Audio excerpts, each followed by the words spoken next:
السلام علیکم ورحمۃ اللہ وبرکاتہ ان الحمد للہ نحمده ونستعینه ونستغفره ونعوذ باللہ من شرور انفسنا ومن سیئات اعمالنا من يهده الله فلا مضل له ومن يضلل فلا هادي له أشهد أن لا إله إلا الله وحده لا شريك له وأشهد أن محمدا عبده ورسوله أما بعد فإن خير الحديث كتاب الله وخير الهدي هدي محمد صلى الله عليه وسلم وشر الأمور محدثاتها وكل محدثة بدعة وكل بدعة ضلالة وكل ضلالة في النار أعوذ بالله من الشيطان الرجيم بسم الله الرحمن الرحيم وقالوا ما هي إلا حياتنا الدنيا نموت ونحيا وما يهلكنا إلا الدهر وقال النبي صلى الله عليه وسلم یوزینی ابن آدم یسب الدہر وانا الدہر انا اقلب اللیل والنہار۔ محترم خواتین، جیسا کہ آپ کو معلوم ہوگا کہ آج کے درس کا موضوع ہے نحوست اور اسلام۔ نحوست کا مطلب یہ ہے کہ کسی چیز کو، کسی وقت کو، کسی واقعے کو نامبارک اور نامسعود سمجھنا، یعنی اسے ایسا سمجھنا کہ اس وقت میں کوئی کام کیا جائے تو اس کام میں برکت نہیں ہوگی، یا کوئی حادثہ پیش آ گیا اس کے بعد کوئی کام انجام دیا جائے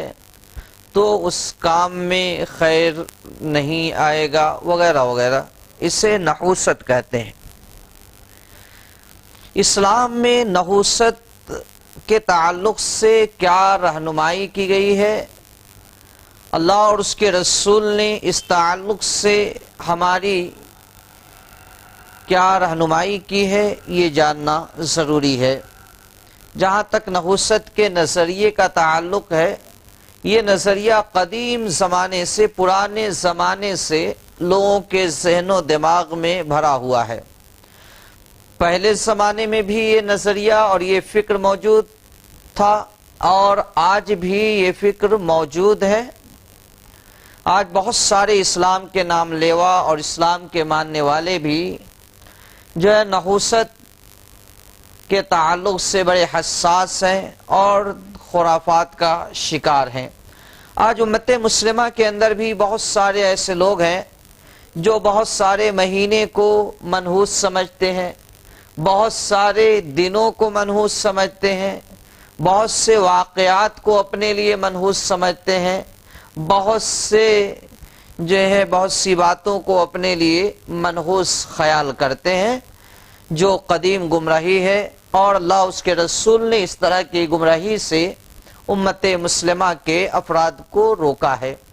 یہ سفر کا مہینہ چل رہا ہے، خاص طور سے سفر کے مہینے سے متعلق بھی امت کے اندر گمراہی موجود ہے، اور امت کے بہت سارے افراد سفر کے اس مہینے کو بھی منحوس سمجھتے ہیں، جس کی وجہ سے اس مہینے کے اندر شادی بیاہ کرنا، کوئی نیا کاروبار شروع کرنا، یا کسی خاص مقصد کے تحت سفر کرنا بھی منحوس سمجھا جاتا ہے،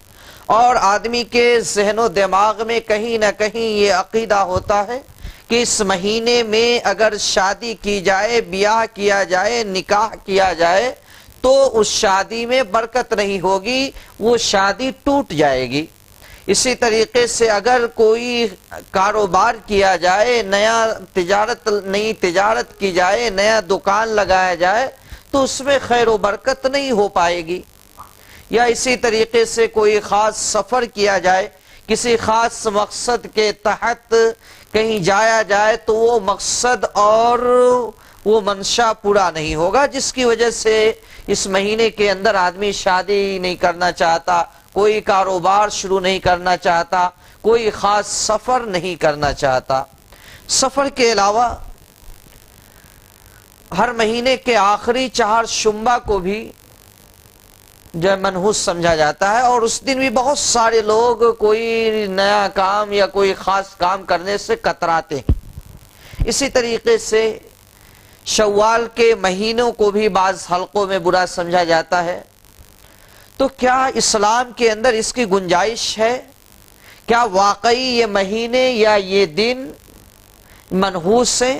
کیا واقعی ان مہینوں میں، ان دنوں میں کوئی کام کیا جائے، تجارت کی جائے، شادی بیاہ کیا جائے، کوئی سفر کیا جائے تو اس میں خیر و برکت نہیں ہوگی؟ اسلام ہماری رہنمائی کس طرح سے کرتا ہے، اسلام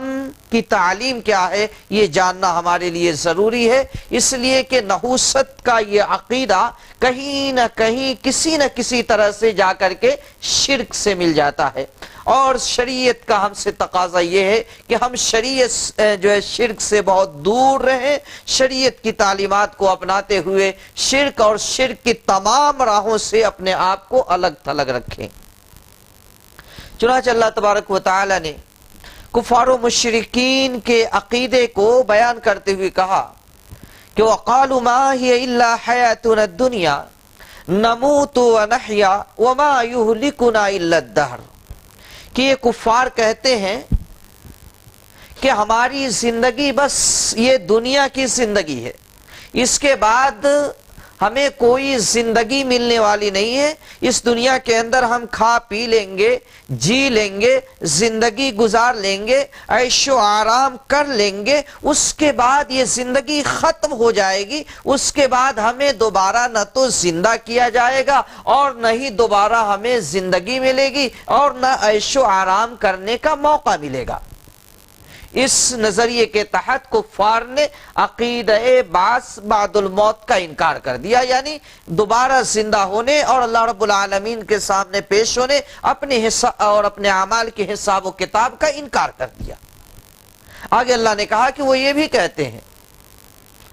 کہ وَقَالُوا مَا هِيَ إِلَّا حَيَاتُنَا الدُّنْيَا نَمُوتُ وَنَحْيَا، بس ہم یہاں مرتے ہیں، زندہ ہوتے ہیں، زندگی یہی تمام ہو جاتی ہے، وَمَا يُهْلِكُنَا إِلَّا الدَّهْرُ، اور ہمیں ہلاکت و تباہی سے دوچار کرنے والا زمانہ ہے، زمانے میں ہم زندگی گزارتے ہیں اور یہی زمانہ ہمیں ہلاک کر دیتا ہے، ختم کر دیتا ہے، برباد کر دیتا ہے۔ تو کفار جو ہے اپنی ہلاکت و تباہی اور بربادی کو زمانے کی طرف منسوب کیا کرتے تھے۔ اللہ تبارک و تعالی نے اس نظریے کی تردید کی اور کہا کہ زمانے کے اندر کوئی ایسی طاقت، کوئی ایسا پاور اور کوئی ایسا اختیار نہیں ہے کہ وہ کسی کو نقصان پہنچا سکے، کسی کو تکلیف پہنچا سکے، کسی کو ہلاک کر سکے، کسی کی بربادی اور تباہی کا ذریعہ اور سبب بن جائے۔ اس لیے کہ زمانہ کیا ہے؟ رات و دن کا آنا جانا، رات و دن سے جو ہے ایام کا بننا، جو ہے دنوں سے مہینے کا بننا، مہینے سے سالوں کا بننا، یہی زمانہ ہے۔ اس کے اندر کوئی ایسی خصوصیت نہیں ہے کہ یہ زمانہ کسی کو ہلاک کر دے، کسی کو برباد کر دے، کسی کے نقصان پہنچانے کا ذریعہ بن جائے اور کسی کو فائدہ پہنچا جائے۔ ایسا زمانے کے اندر کوئی اختیار اور کوئی پاور نہیں ہے۔ اللہ تبارک و تعالی نے کہا کہ یہ کہتے وَمَا يُهْلِكُنَا إِلَّا الدَّهْرُ وَمَا لَهُمْ بِذَلِكَ مِنْ عِلْمٍ إِنْ هُمْ إِلَّا يَظُنُّونَ، کہا کہ ان کا یہ عقیدہ، ان کا یہ نظریہ اور ان کی یہ فکر بالکل غلط ہے، اس تعلق سے ان کے پاس کوئی علم نہیں ہے، کوئی دلیل نہیں ہے، کوئی حجت نہیں ہے، بس یہ صرف ظن اور گمان کی بنا پر، اپنے توہمات اور خرافاتی نظریے کے بنا پر ایسی باتیں کرتے ہیں، ورنہ حقیقت اس سے بالکل دور ہے۔ زمانے کے اندر ایسا کوئی پاور، ایسا کوئی اختیار اور ایسی کوئی طاقت موجود نہیں ہے۔ اللہ کے رسول صلی اللہ علیہ وسلم نے اسی بات کی مزید وضاحت کرتے ہوئے فرمایا کہ یوزینی ابن آدم، کہ ابن آدم، آدم کے بیٹے مجھے تکلیف پہنچاتے ہیں، آدم کے بیٹے مجھے تکلیف پہنچاتے ہیں، اذیت دیتے ہیں۔ یسب الدہر، وہ اس طرح سے کہ وہ زمانے کو گالی دیتے ہیں، زمانے کو برا بھلا کہتے ہیں۔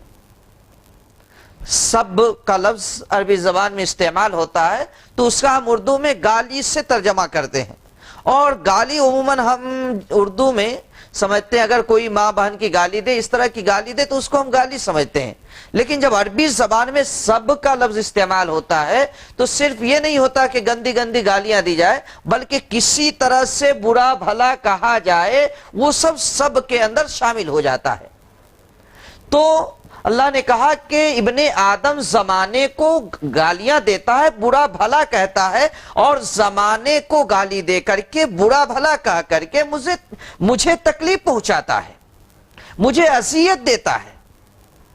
وَأَنَا الدَّهْرُ، حالانکہ میں ہی زمانہ ہوں، اقلب اللیل والنہار، رات اور دن کو الٹ پلٹ کرتا ہوں، رات آتی ہے، رات ختم ہو جاتی ہے تو دن شروع ہو جاتا ہے، دن ختم ہو جاتا ہے تو رات شروع ہو جاتی ہے، تو رات و دن کی تدبیر کرنے والا میں ہی ہوں، اور رات و دن سے جو ہی زمانہ بنتا ہے، مہینے بنتے ہیں، سال بنتے ہیں، یہ زمانہ ہے۔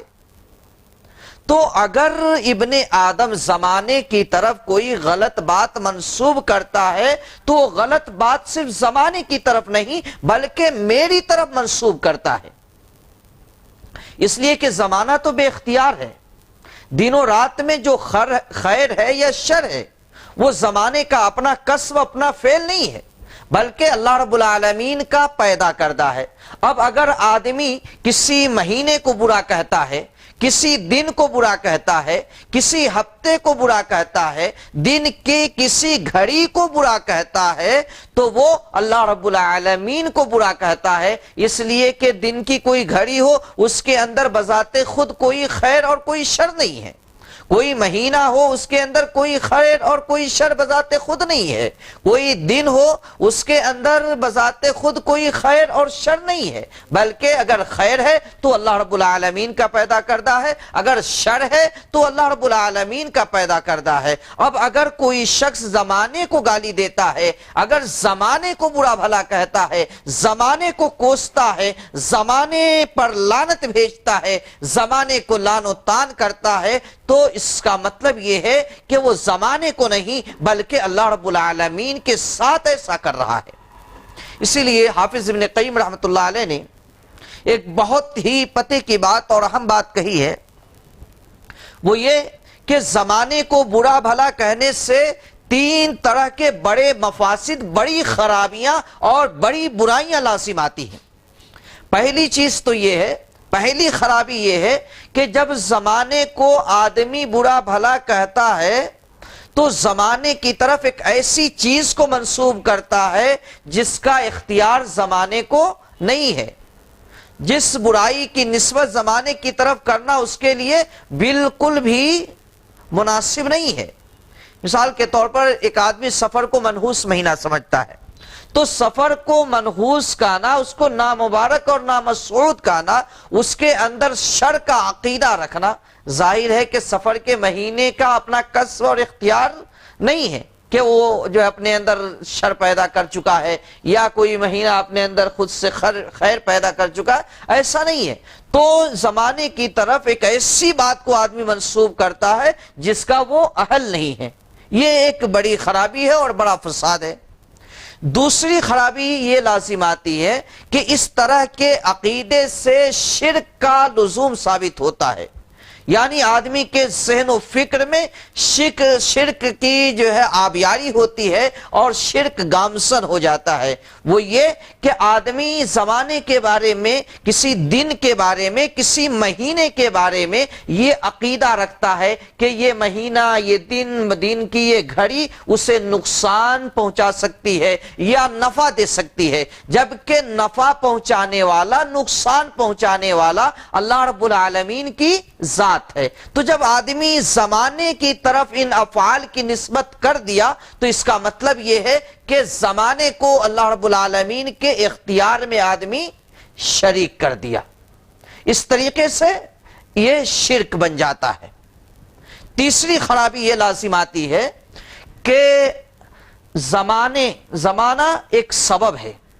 زمانے کے اندر کوئی خیر یا کوئی شر ہے تو وہ اللہ رب العالمین کا پیدا کردہ ہے۔ اب اگر آدمی زمانے کو اس خیر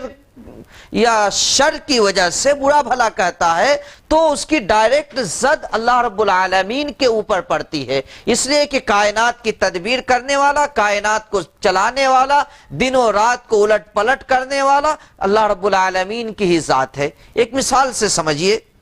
ہم ایک کپڑا سلاتے ہیں، ٹیلر کے پاس جاتے ہیں، کپڑا دیتے ہیں، کپڑا اچھا سل جاتا ہے، ٹیلر اچھے کپڑے کی سلائی کرتا ہے۔ اب اس کے بعد ہم جب کپڑا لاتے ہیں، ایک آدمی سلائی اور سٹیچنگ اچھا دیکھتا ہے تو کپڑے کی تعریف کرتا ہے، بہت اچھا سلا ہوا ہے۔ تو اس میں کپڑے کی اصل میں تعریف نہیں ہوتی، تعریف کس کی ہوتی ہے؟ جو سلا ہے، اچھا جس نے سلا ہے اس کی تعریف ہوتی ہے، ٹیلر کی تعریف ہوتی ہے، اسٹیچ کرنے والے کی تعریف ہوتی ہے کہ اس نے اچھا سلا ہے، تبھی تو کپڑا اچھا سلا ہے، اچھا بنا ہے۔ اور جب آدمی کپڑے کی برائی کرے کہ یہ کپڑا اچھا نہیں سلا ہے، یہ اس کی جو ہے کٹنگ اچھی نہیں ہے، اس کی فٹنگ اچھی نہیں ہے، تو اس کی ڈائریکٹ عزت کہاں پڑتی ہے؟ ٹیلر پر پڑتی ہے، سینے والے پر پڑتی ہے۔ حالانکہ آدمی سینے والے کا تذکرہ نہیں کر رہا ہے، کپڑے کا تذکرہ کر رہا ہے، لیکن زد کہاں پڑتی ہے؟ اس کی چوٹ کہاں پڑتی ہے؟ سینے والے پر پڑتی ہے۔ اسی طریقے سے جب ایک آدمی زمانے کو گالی دیتا ہے تو اس گالی کی زد رب العالمین کی ذات پر پڑتی ہے، اس لیے کہ اگر زمانے کے اندر کوئی شر ہے تو اللہ تبارک و تعالی کا پیدا کیا ہوا ہے۔ زمانے نے خود اپنے کسب سے اپنے اندر کوئی شر نہیں رکھا ہوا ہے۔ تو حافظ ابن قیم رحمۃ اللہ علیہ نے جو ہے زمانے کو برا بھلا کہنے کے یہ 3 بڑے مفاسد کا جو ہے تذکرہ کیا ہے، اور ان 3 بڑے جو ہے مفاسد کی نشاندہی کی ہے جو یقیناً بہت عظیم ہے، جس سے ایک امت محمدیہ کے افراد کے لیے بچنا بہت ضروری ہے۔ تو اللہ تبارک و تعالیٰ نے کہا کہ جب آدمی زمانے کو برا بھلا کہتا ہے، زمانے کو گالی دیتا ہے، زمانے کو لعنت و ملامت کرتا ہے تو اس کی زد میری ذات پر پڑتی ہے، مجھے تکلیف ہوتی ہے، اس لیے کہ ان جو ہے ایام کو پیدا کرنے والا اور ایام کی تدبیر کرنے والا میں ہی ہوں، سارے انتظامات میرے ہی ماتحت ہوتے ہیں اور سارے کام میرے ہی انڈر میں ہوتے ہیں۔ ایک جگہ اللہ تبارک و تعالی نے، اللہ کے رسول صلی اللہ علیہ وسلم نے مزید وضاحت کے ساتھ کہا کہ لا تسبوا الدہر، کہ لوگوں زمانے کو برا بھلا مت کہو، زمانے کو گالیاں مت دو، فَإِنَّ الدَّهْرَ هُوَ اللَّهُ، اس لیے کہ اللہ ہی زمانہ ہے۔ یہاں بھی اللہ رب العالمین کو زمانہ کہا گیا ہے، اس کا مطلب یہ نہیں کہ دہر اللہ رب العالمین کے ناموں میں سے ایک نام ہے، بلکہ اس لیے کہا گیا ہے کہ اللہ تبارک و تعالی ہی زمانے کی تدبیر کرنے والا ہے، اسی لیے زمانے کو اللہ کی طرف منسوب کر دیا گیا ہے۔ تو اب اگر کوئی آدمی سفر کے مہینہ کو منحوس سمجھتا ہے، سفر کے مہینے کو برا سمجھتا ہے، تو گویا یہ سفر کے مہینے کو برا اور منحوس نہیں سمجھتا، بلکہ وہ ڈائریکٹ اللہ رب العالمین کی ذات پر طعنہ زن ہوتا ہے، اللہ رب العالمین کو برا بھلا کہتا ہے، اس لیے کہ خیر و شر اللہ رب العالمین کے ہی ہاتھ میں ہے اور اللہ رب العالمین کے ہی اختیار میں ہے۔ اللہ تبارک و تعالی نے کہیں بھی نشاندہی نہیں کی کہ سفر کا مہینہ منحوس ہے یا نامبارک ہے یا نامسعود ہے، یا اسی طریقے سے جو دوسرے مہینے یا جو دوسرے ایام کو لوگ منحوس سمجھتے ہیں اس کی نہ تو نشاندہی قرآن و حدیث کے اندر ہے، نہ اللہ نے اپنے قرآن کے اندر کی ہے، نہ نبی کریم صلی اللہ علیہ وسلم نے احادیث طیبہ کے اندر کی ہے۔ ہاں، ایک دن دوسرے دن کے مقابلے میں افضل تو ہے، کوئی مہینہ کسی مہینے کے مقابلے میں بہتر تو ہے، افضل تو ہے، لیکن کوئی دن یا کوئی مہینہ منحوس ہو ایسا نہیں ہے۔ اللہ تبارک و تعالیٰ نے کسی مہینے کو، کسی دن کو یا دن کی کسی گھڑی کو منحوس نہیں بنایا، اس کے اندر نحوست نہیں رکھی ہے۔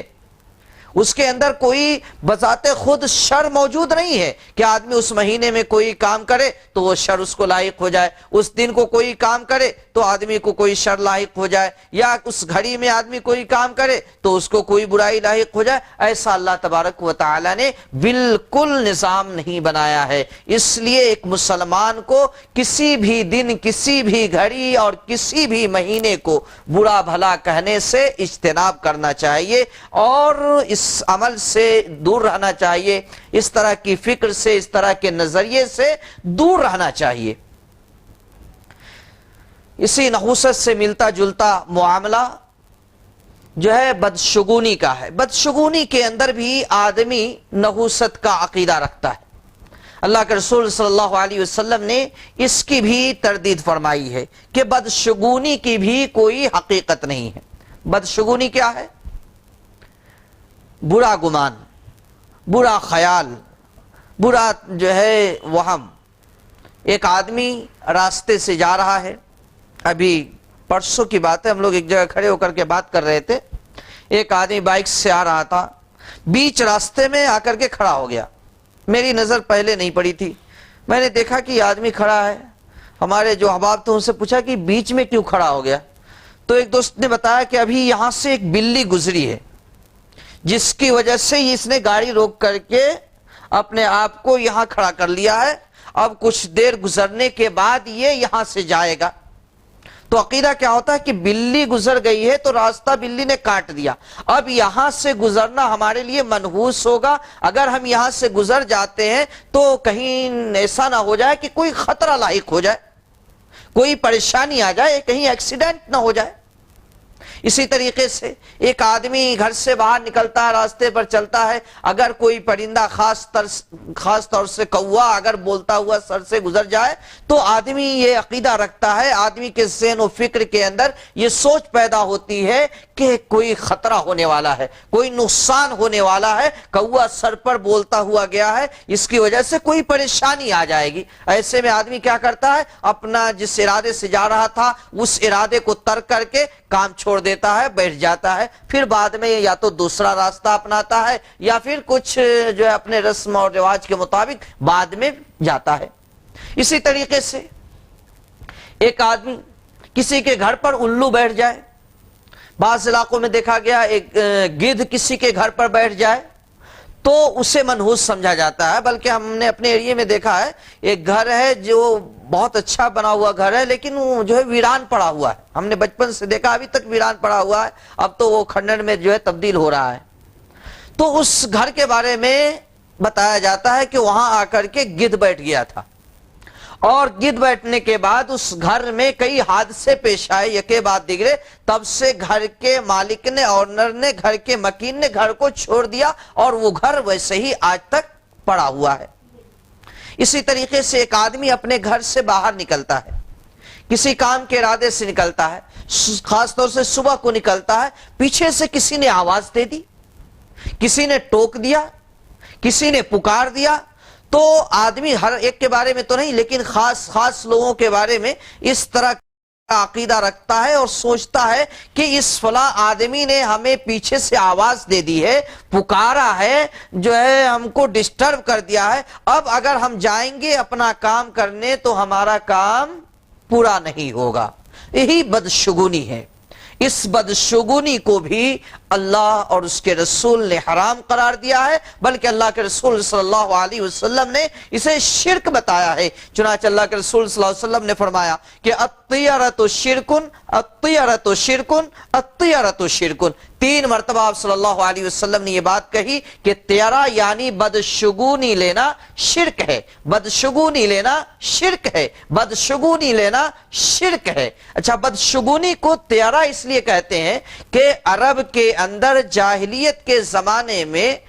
چڑیوں کے ذریعے سے بدشگونی لینے کا خاص رواج تھا،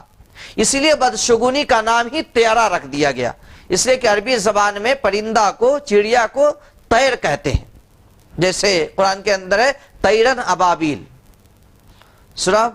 جو ہے فیل کے اندر اللہ تبارک و تعالیٰ نے کہا طیرن ابابیل، تو یہ عربی زبان میں پرندے کے لیے، چڑیا کے لیے طیر کا لفظ استعمال ہوتا ہے، اور عرب جو ہے پرندے کے ذریعہ بدشگونی لیتے تھے، بدفعلی لیتے تھے، اس لیے بدشگونی کو طیرا کا نام دے دیا گیا۔ عربوں میں بھی یہ رواج تھا کہ اگر کسی کے سر سے کوا بولتا ہوا چلا گیا یا کوئی دوسرا پرندہ بولتا ہوا چلا گیا تو اس کو اپنے لیے وہ منحوس سمجھتا تھا۔ حضرت عبداللہ ابن عباس رضی اللہ عنہ کے تعلق سے آتا ہے کہ بیٹھے ہوئے تھے، آپ کی مجلس میں کئی لوگ موجود تھے، وہاں سے ایک کوا گزرا اور بولتا ہوا گزرا۔ آپ کی مجلس میں ایک شخص بیٹھا ہوا تھا، وہ کہنے لگا کہ خیر خیر خیر، یعنی کوا بولتا ہوا جا رہا ہے، اللہ خیر کرے، کہیں ایسا نہ ہو کہ کوئی پریشانی، کوئی تکلیف آ جائے۔ حضرت عبداللہ ابن عباس رضی اللہ عنہ نے سنا تو اس کو ڈانٹا اور کہا کہ لا خیر ولا شر، نہ کوئی خیر ہے نہ کوئی شر ہے، کوا کے بولنے کی وجہ سے نہ تو کوئی تمہیں بھلائی آ سکتی ہے نہ کوئی برائی آ سکتی ہے، اللہ کی ایک مخلوق ہے، اللہ تبارک و تعالی نے بولنے کی اسے صلاحیت دی ہے، قوت گویائی دی ہے، وہ بولتا ہوا جا رہا ہے، اس سے نہ کوئی خیر آ سکتا ہے اور نہ کوئی شر پیدا ہو سکتا ہے۔ اللہ کے رسول صلی اللہ علیہ وسلم نے ایک دوسری حدیث کے اندر فرمایا کہ لا عدوى ولا طیرۃ ولا حامۃ ولا سفر، کہا کہ لا عدوى، عدوى یعنی ایک بیماری کا ایک مریض سے دوسرے مریض کو لگ جانا اور اس طرح کا عقیدہ رکھنا شریعت کے اندر جائز نہیں ہے، ایک مسلمان کو ایسا عقیدہ نہیں رکھنا چاہیے۔ عدوہ کہتے ہیں کسی بیماری کا ایک آدمی سے نکل کر کے دوسرے کو لگ جانا۔ آج یہ بالکل سائنٹیفک حقیقت ہے کہ بعض بیماریاں ایسی ہیں جو متعدی ہوتی ہیں، ایک بیمار سے دوسرے بیمار کو لگ جاتی ہیں، اس کا کوئی انکار نہیں کر سکتا۔ اللہ کے رسول صلی اللہ علیہ وسلم نے جس بات کا انکار کیا ہے وہ جاہلیت کا عقیدہ تھا۔ جاہلیت کا عقیدہ یہ تھا، اہل جاہلیت یہ سوچتے تھے، ان کا یہ نظریہ تھا، ان کی یہ فکر تھی کہ بعض بیماریاں ایسی ہوتی ہیں کہ بذات خود ان کے اندر ایک بیمار سے، ایک فرد سے نکل کر کے دوسرے میں لگ جانے کی صلاحیت ہوتی ہے۔ اللہ کے رسول صلی اللہ علیہ وسلم نے اس فکر کی تردید فرمائی، اس عقیدے کی تردید فرمائی، اس لیے کہ بیماریوں میں اللہ تبارک و تعالی نے کوئی ایسی طاقت نہیں دی ہے کہ وہ بذات خود کسی کو لگ جائے۔ جب تک اللہ رب العالمین کی مشیت نہیں ہو، اللہ رب العالمین کی اجازت نہیں ہو، اللہ رب العالمین کا اذن نہیں ہو، تب تک کوئی بیماری ایک آدمی سے دوسرے آدمی تک منتقل نہیں ہو سکتی۔ تو اس عقیدے کی تردید اللہ کے رسول صلی اللہ علیہ وسلم نے فرمائی جو اہل جاہلیت رکھا کرتے تھے کہ بیماریاں بذات خود ایک سے نکل کر دوسرے کو لگ جاتی ہیں۔ اسی لیے ایک عربی نے، ایک بدوی صحابی نے اللہ کے رسول صلی اللہ علیہ وسلم سے پوچھا کہ یا رسول اللہ، آپ کہتے ہیں کہ لا عدوى، ایک بیماری کا دوسرے جو ہے ایک مریض سے دوسرے مریض کو لگ جانا، اس کی کوئی حقیقت نہیں ہے۔ پھر ہم دیکھتے ہیں کہ ایک اونٹ کا ریوڑ ہے، اونٹ کا ایک ریوڑ ہے، اس میں سارے اونٹ اچھے ہیں، کوئی بیمار نہیں ہے، پورا کا پورا ریوڑ صحیح سالم ہے، اس میں ایک بیمار اور خارش زدہ اونٹ آ جاتا ہے، ایسا اونٹ آ جاتا ہے جسے خارش کی کھجلی کی بیماری ہوتی ہے، اور جب وہ اونٹ صحیح سالم اونٹوں کے درمیان آ کر مل جل کر رہنے لگتا ہے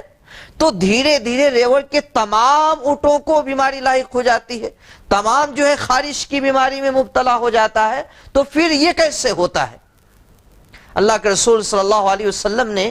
اس صحابی سے کہا کہ اچھا یہ بتاؤ کہ وہ اونٹ تو اکیلا تھا جسے خارش کی بیماری ہوئی تھی، تو اس اونٹ کو بیماری کہاں سے لگی؟ اگر تم یہ عقیدہ رکھتے ہو، تم یہ نظریہ رکھتے ہو، تمہاری فکر یہ ہے کہ اس اونٹ کے ریوڑ میں آنے کی وجہ سے دیگر تمام اونٹوں کو یہ بیماری لگ گئی ہے، تو پھر یہ بتاؤ کہ پہلے اونٹ کو بیماری کہاں سے لگی؟ اس کو تو نہیں لگنا چاہیے تھا۔ اگر بیماری صرف جو ہے ایک بیمار سے دوسرے تک منتقل ہوتی تو اسے تو بیمار نہیں ہونا چاہیے تھا، پہلے اونٹ کو تو خارش نہیں آنی چاہیے تھی، لیکن ہم دیکھتے ہیں کہ اس اونٹ کو بھی بیماری لگی، وہ اونٹ بھی بیمار ہوا اور پھر وہ آیا، پھر جو ہے ریوڑ کے تمام اونٹوں کو بیماری لگی۔ ظاہر ہے کہ جس طریقے سے پہلے اونٹ کو بیماری سے دوچار کرنے والا کوئی اور نہیں اللہ رب العالمین کی ذات ہے، اسی طریقے سے ریوڑ کے دوسرے اونٹوں کو بیمار کرنے والا بھی اللہ رب العالمین کی ذات ہے۔ اس اونٹ کی وجہ سے وہ بیمار نہیں ہوئے، بلکہ اللہ تبارک و تعالی کی مشیت ایسی ہوئی، اللہ رب العالمین کا اذن ایسا ہوا جس سے وہ تمام اونٹ بیمار ہو گئے۔ تو کوئی بیماری ایسی نہیں ہے جس کے اندر ایسا پاور، ایسی طاقت اللہ تبارک و تعالی نے عطا کر دی ہو کہ وہ بذات خود کسی کو لگ جائے۔ ہم دیکھتے ہیں بہت ساری بیماری جو میڈیکل سائنس میں متعدی مانی جاتی ہیں، یعنی ایک سے دوسرے کو لگ جانے والی مانی جاتی ہیں، لیکن بسا اوقات وہ بیماری ایک سے دوسرے تک منتقل بھی ہو جاتی ہے، اور بہت سارے اوقات میں ہم دیکھتے ہیں کہ آدمی اس طرح کے بیمار کے ساتھ اٹھتا ہے، بیٹھتا ہے، کھاتا ہے، پیتا ہے، چلتا پھرتا ہے، رہتا ہے، ایک ہی گھر میں زندگی گزارتا ہے، لیکن دوسروں کو وہ بیماری لاحق نہیں ہوتی۔ کیوں نہیں ہوتی؟ اس لیے کہ جب اللہ کی مشیت ہوتی ہے تو کسی کو لگ جاتی ہے وہ بیماری، اور جب اللہ کی مشیت نہیں ہوتی تو ایک ساتھ رہتے ہوئے، کھاتے پیتے ہوئے بھی دوسرے کو بیماری لاحق نہیں ہوتی۔ اسی اللہ کے رسول صلی اللہ علیہ وسلم کا طرز عمل صحابہ نے بیان کیا ہے کہ آپ صلی اللہ علیہ وسلم نے ایک جزامی کا ہاتھ پکڑا، یعنی ایسا آدمی جس کو کوڑ کی بیماری تھی، اس کا ہاتھ پکڑا اور ہاتھ پکڑ کے اپنے کھانے کے برتن میں اس کا ہاتھ رکھا اور کہا کہ بسم اللہ پڑھ کر کے کھاؤ، اور اللہ کے رسول صلی اللہ علیہ وسلم نے بھی خود اسی پلیٹ سے اٹھا کر کے کھایا۔ اس عقیدے کی وضاحت کرنی مقصود تھی کہ اس طریقے سے بیماریاں بغیر اللہ کی مشیت اور بغیر اللہ کی اذن کے کسی کو لگا نہیں کرتی۔ اس کے مقابلے میں اللہ کے رسول صلی اللہ علیہ وسلم کی ایک اور حدیث ہے، صحیح حدیث۔ اللہ کے رسول صلی اللہ علیہ وسلم نے فرمایا کہ فری من المجزوم کما تفر من الاسد، کہ مجزوم سے، کوڑی سے ایسے بھاگو جیسے تم شیر سے بھاگتے ہو۔ بظاہر دونوں حدیثیں ایک دوسرے کے خلاف نظر آتی ہیں۔ ایک طرف اللہ کے رسول صلی اللہ علیہ وسلم نے کوڑھی کے ساتھ بیٹھ کر کے کھایا، دوسری طرف آپ صلی اللہ علیہ وسلم نے اس سے دور رہنے کی تلقین فرمائی۔ آخر کیا ان دونوں حدیثوں کے درمیان تضاد ہے؟ کیا دونوں حدیثوں کے درمیان کوئی تباین ہے؟ ایسا نہیں ہے، بلکہ اللہ کے رسول صلی اللہ علیہ وسلم نے جہاں کوڑھی کے ساتھ کھایا وہاں اس عقیدے کی وضاحت کرنی تھی اور عملی طور پر بتانا تھا کہ دیکھو کسی بھی بیماری کے اندر بذات خود یہ صلاحیت نہیں ہوتی کہ ایک آدمی سے نکل کر کے دوسرے آدمی کو لگ جائے، اور جہاں کوڑھی سے بھاگنے اور ہٹنے کی بات آپ صلی اللہ علیہ وسلم نے فرمائی ہے وہاں عقیدے کی حفاظت کے لیے فرمائی ہے، اس لیے کہ ایک کمزور عقیدے کا آدمی، کمزور جو ہے فکر کا آدمی اگر خدا نخواستہ اسے بیماری لگ جائے تو اس بات پر محمول کرے گا کہ وہ کوڑھی کے ساتھ بیٹھا تھا یا اس کے پاس تھا یا اس کے گھر میں ایک ساتھ تھا، اس کی وجہ سے اسے بیماری لگ گئی ہے۔ تو اس خرابی عقیدہ سے بچانے کے لیے سببی طور پر اللہ کے رسول صلی اللہ علیہ وسلم نے آدمی کو کوڑھی سے دور رہنے کی تلقین فرمائی، اس لیے نہیں کہ تم رہو گے تو بیماری لگ ہی جائے گی، بلکہ اس لیے کہ کہیں تمہارے ذہن میں اس طرح کا خرافات نہ پیدا ہو جائے، غلط فکر اور غلط نظریہ نہ پیدا ہو جائے کہ تمہیں بیماری اسی لیے لگی ہے کہ تم اس بیمار کے پاس موجود تھے۔ تو اللہ کے رسول صلی اللہ علیہ وسلم نے بالکل واضح کر دیا کہ کسی بھی بیماری کے اندر بذات خود یہ صلاحیت نہیں ہوتی کہ وہ کسی کو لگ جائے جب تک کہ اللہ رب العالمین کی اجازت اور اللہ رب العالمین کی مشیت شامل نہ ہو۔ دوسری چیز آپ صلی اللہ علیہ وسلم نے فرمایا کہ وَلَا طِيَرَةَ، بدشگونی کی بھی شریعت کے اندر اجازت نہیں ہے۔ یہ بدشگونی کا معاملہ بڑا عجیب ہے۔ میں نے کہا کہ پرانے زمانے سے، قدیم زمانے سے بدشگونی کا یہ چلن اور طرز عمل موجود ہے، اور آج تک اسلام کے اتنا زیادہ مخالفت کے باوجود، اسلام نے اس قدر سختی سے اس طرز فکر سے منع کیا، اس کے باوجود آج امت مسلمہ کے اندر بدشگونی لینے کا رواج موجود ہے۔ موسیٰ علیہ السلام جب مبعوث کیے گئے، فرعون کی طرف نبی بنا کر بھیجے گئے، تو اس وقت جب فرعون کی قوم پر جب کوئی پریشانی آتی تو اس کو موسیٰ علیہ السلام کی طرف منسوب کر دیتے، موسیٰ علیہ السلام کے ماننے والے کی طرف منسوب کر دیتے، اور کہتے تھے کہ یہ پریشانی اور جو تکلیف آئی ہے یہ موسیٰ اور ان کے ماننے والوں کی نحوست اور منحوسیت سے آئی ہے۔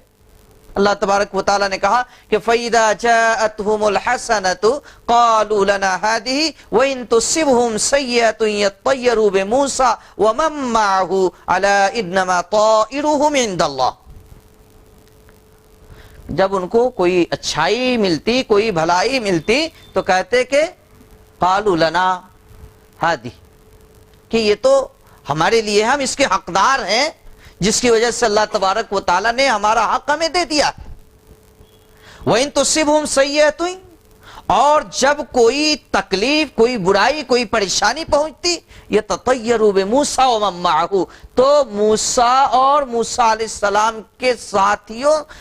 کی نحوست سمجھتے تھے کہ یہ موسیٰ کی ذات کی منحوسیت کی وجہ سے ہم کو یہ منحوسیت لگ رہی ہے، ہمارے اوپر یہ پریشانی آ رہی ہے۔ اللہ تبارک و تعالیٰ نے کہا کہ خبردار، الا انما طائرهم عند اللہ، ان کی نحوست تو اللہ رب العالمین کے نزدیک ہے۔ مطلب یہ ہے کہ ان کو جو برائی پہنچ رہی ہے، تکلیف پہنچ رہی ہے، پریشانی آ رہی ہے، اللہ تبارک و تعالیٰ نے پہلے ہی اسے ان کے مقدر میں لکھ دیا ہے۔ ان کی بدعملی کی وجہ سے، بد کرداری کی وجہ سے، عقیدگی کی وجہ سے، اللہ اور اس کے رسول کی نافرمانی کی وجہ سے انہیں پریشانیاں، مصیبتیں اور تکلیف لاحق ہوتی ہیں۔ موسیٰ اور ان کے ماننے والوں کی وجہ سے انہیں تکلیف، پریشانی اور مصیبت نہیں آتی، بلکہ یہ تو ان کے کرتوت کا، ان کے جو ہے بد کرداری اور بدعمالی کا نتیجہ ہے، جو اللہ رب العالمین کی تقدیر کے مطابق انہیں لاحق ہوتی ہے۔ اسی طریقے سے جب اللہ کے رسول صلی اللہ علیہ وسلم مکی معاشرے میں آپ نے جب دعوت کا کام شروع کیا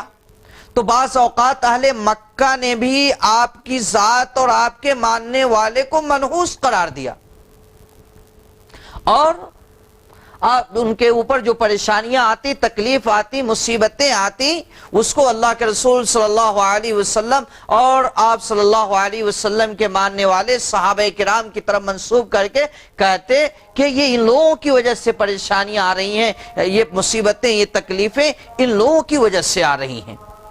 تو یہ پرانی جہالت ہے، پرانی بدعقیدگی ہے، جو آج بھی امت مسلمہ کے اندر کسی نہ کسی شکل میں موجود ہے۔ اللہ کے رسول صلی اللہ علیہ وسلم نے امت کو اس طرز عمل سے اور طرز فکر سے دور رہنے کی تلقین فرمائی اور بدشگونی کو شرک قرار دیا۔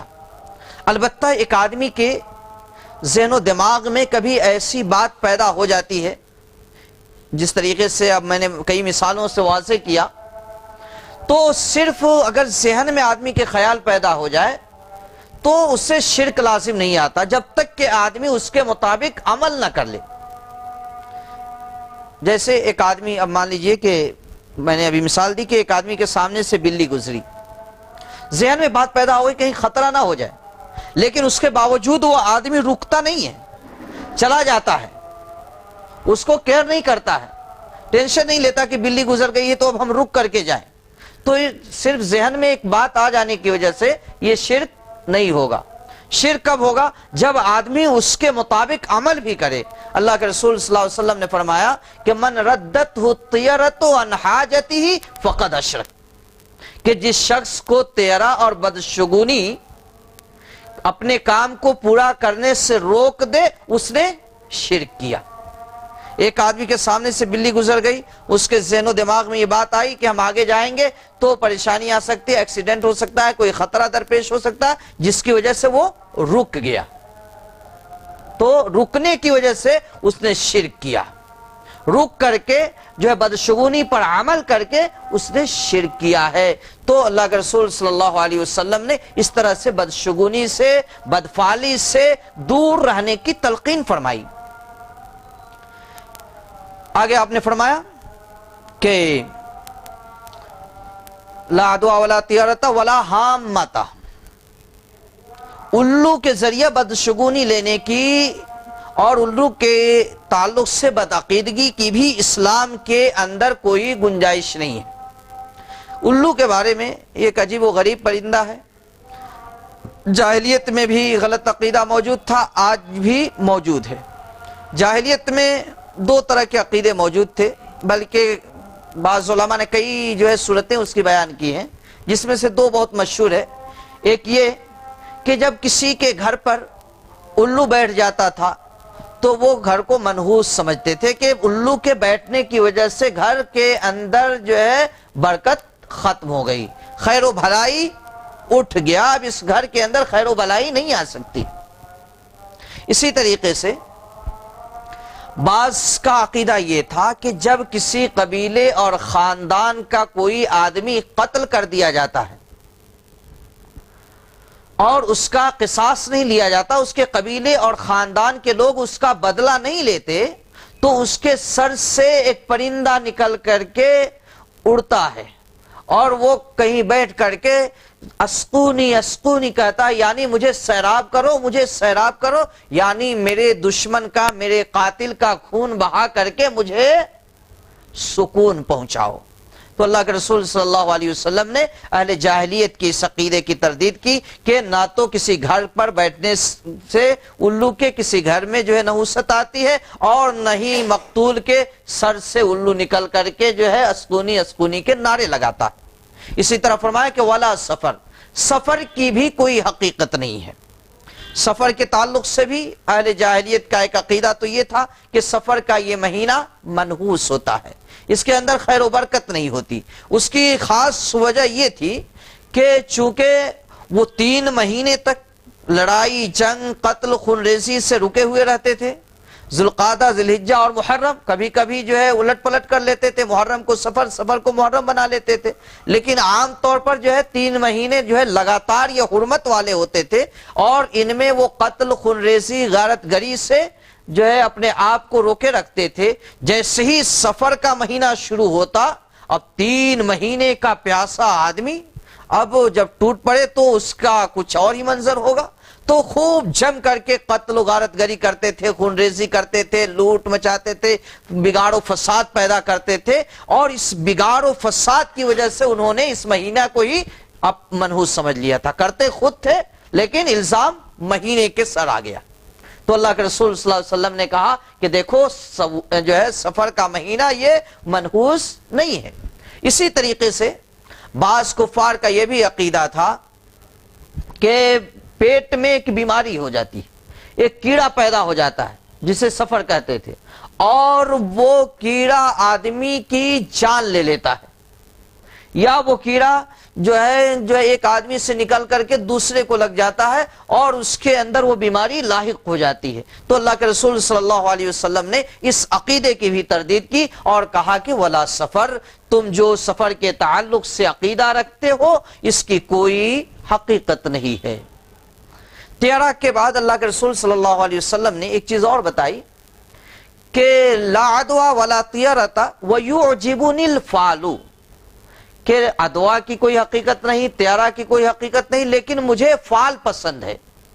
یہ تیرا بدشگونی کے مقابلے میں دوسرا لفظ کیا ہے؟ فعل ہے، یعنی اچھا شگون لینا، اچھا زن، اچھا گمان رکھنا۔ وہ یہ ہے، اللہ کے رسول صلی اللہ علیہ وسلم سے پوچھا گیا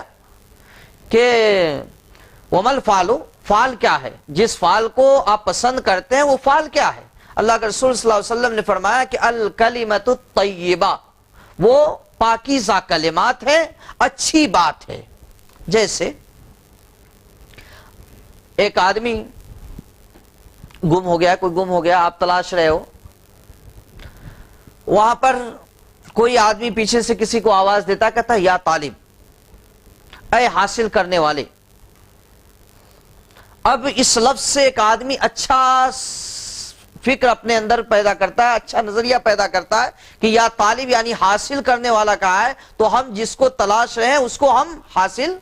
کر لیں گے۔ تو یہ فعل ہے اور اسے اللہ کے رسول صلی اللہ علیہ وسلم نے پسند کیا ہے۔ بدشگونی کے برعکس رویہ ہے، بدشگونی میں آدمی سوء ظن کا شکار ہوتا ہے، غلط گمان رکھتا ہے، اور فعل کے اندر اچھا گمان ہوتا ہے۔ خود اللہ کے رسول صلی اللہ علیہ وسلم کی زندگی میں صلح حدیبیہ کے موقع پر اس طرح کے واقعے کا ثبوت ملتا ہے۔ جب صلح حدیبیہ کے موقع پر اللہ کے رسول صلی اللہ علیہ وسلم کو